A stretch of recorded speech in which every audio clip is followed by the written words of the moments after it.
안녕하세요, 꽝싱입니다. 오늘 소개시켜 드릴 분은 역시 게스트는 아니고요. 그 전에 어떤 얘기를 조금 하나 해드릴게요. 그 예전에 이제 프랑스에서 그 나폴레옹이 실제로 쓴 모자를 그 경매에 이제 나온 적이 있었는데 무려 가격이 26억 원에 이제 달했다고 해요. 근데 이제 그 모자를 그 모자의 낙찰자죠. 낙찰자가 이제 한국인인데 오늘 소개시켜 드릴 분이 바로 그분인데 그 우리나라 사람이라면 아마 이분을 다 아실 거예요. 그 하림 그룹의 회장님이시고요. 김홍국 회장님이십니다. 이분 같은 경우에는 정말 대단한 게 병아리 10마리로 어릴 적에 사업을 시작했다고 해요. 근데 이제 10마리로 시작을 해서 지금 이 농축산물에 되게 신화를 계속 쓰시고 계신데 그 이분도 이제 그 병아리 10마리로 시작을 해서 이제 하림 그룹을 만들기까지가 그 과정이 되게 또 이분도 순탄치가 않았어요. 그래서 제가 자료를 좀 모아봤거든요. 자료 보시죠.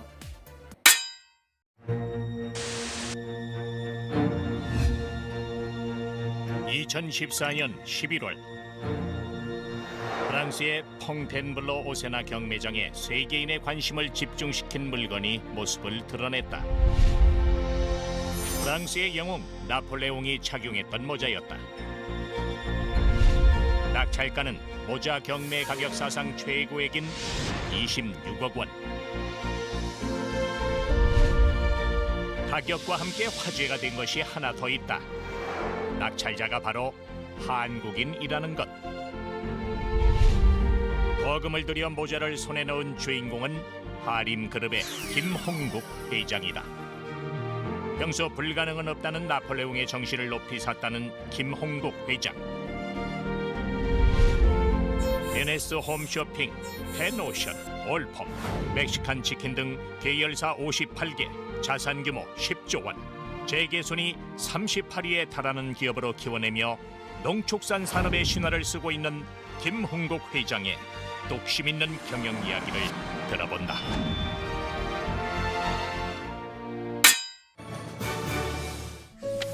시작은 외할머니가 안겨준 병아리 10마리였다. 11살 여름방학 때 외가에서 받아온 병아리는 키우는 재미가 쏠쏠했다. 논에서 개구리와 미꾸라지를 잡아다 삶고 거기에 뜯어온 독새풀을 성동성동 잘라 넣어 쌀겨와 버무리면 좋은 사료가 됐다. 그때 병아리 한 마리에 7원, 병아리를 키운 닭은 250원을 쳐줬다. 10마리의 병아리를 키워 팔았더니 2,500원이 생겼다.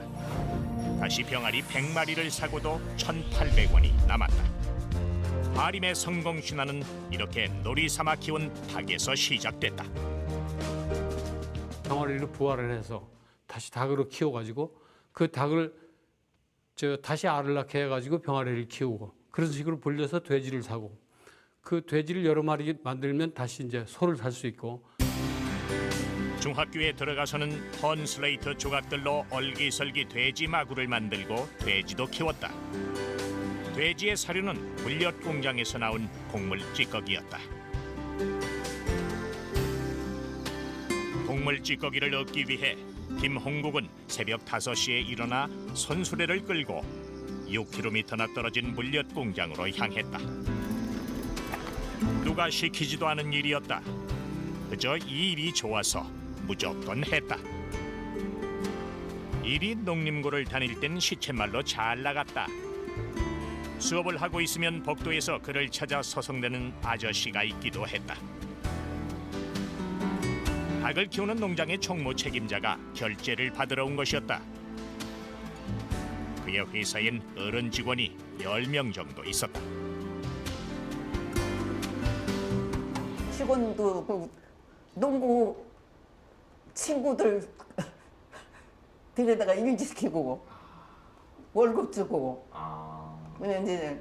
그래서 내가 이제 거기 그 농장에 가서 그 사람들 밥 해주고 이제 그렇게 지냈죠. 당시 김홍국의 수입은 월 300만 원이 넘었다고 한다. 공무원 월급이 20만 원 정도였음을 감안한다면 그의 사업 수완이 얼마나 뛰어난지 짐작할 수 있다. 고등학교 때 돈 벌을 때는 하여튼 몇 천만 원 벌었어요. 그때 300만 원 주면 괜찮은 집 익산에서도 샀어요. 그런데 몇 천만 원 벌었으니까 집 몇 채 값이죠. 그런데 우리는 집도 없었거든요. 그래야 집이나 사자 그랬더니 안 산대요.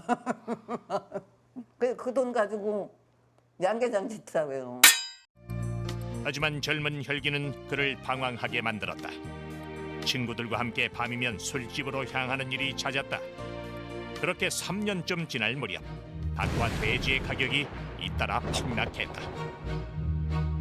그에게 찾아온 첫 번째 위기였다.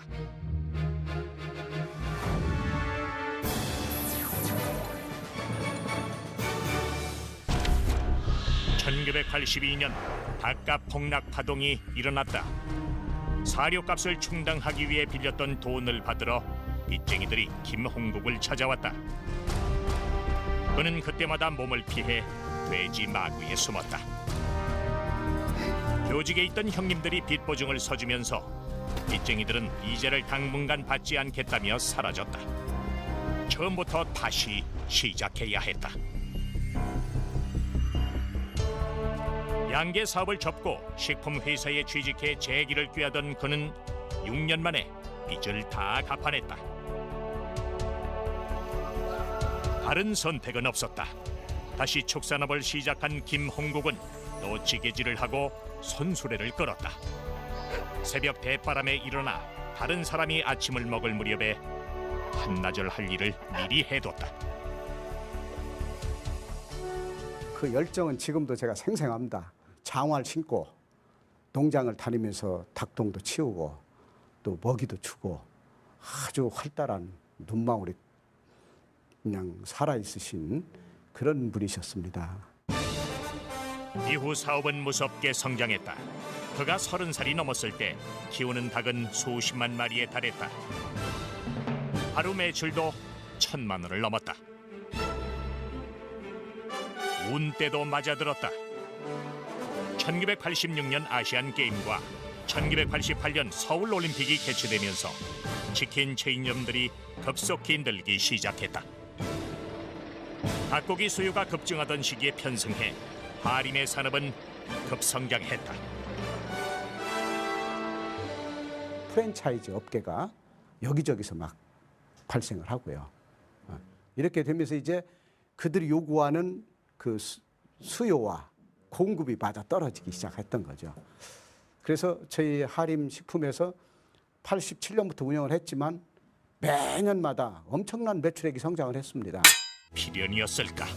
그 시기 하림은 최대 위기에 봉착하게 된다.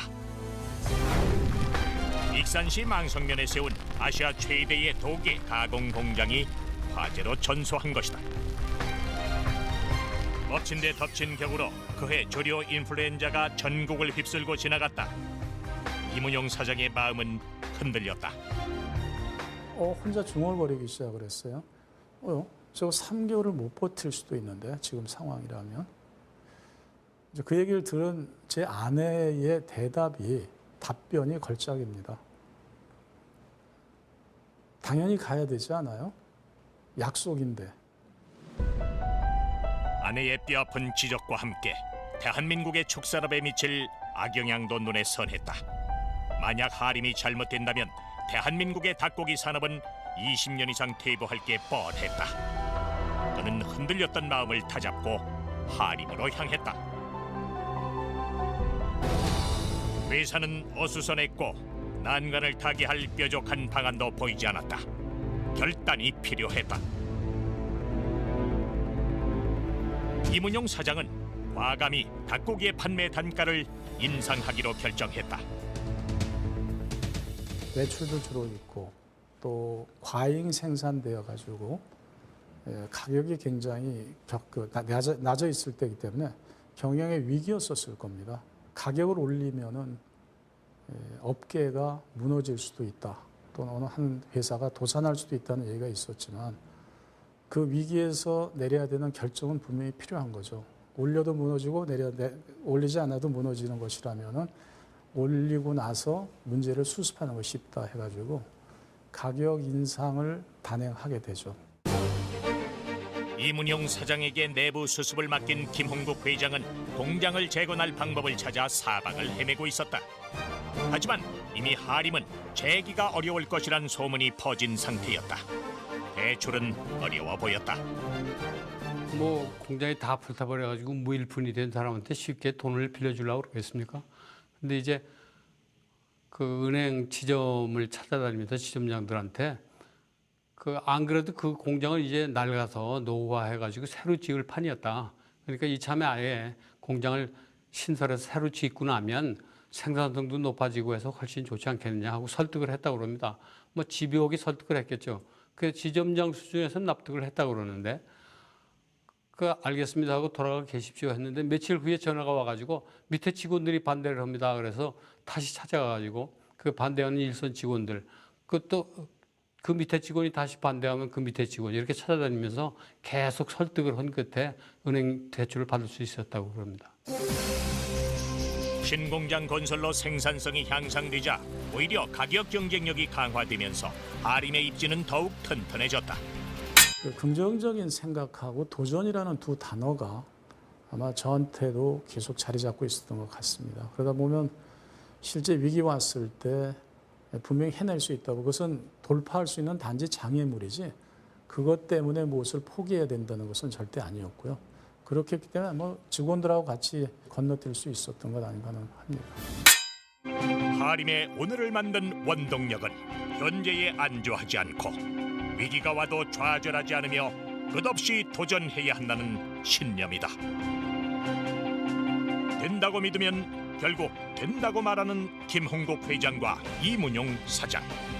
긍정의 힘이 좋은 기회를 창출한다는 것을 보여주며 하림은 농축산 산업의 신화를 쓰고 있다.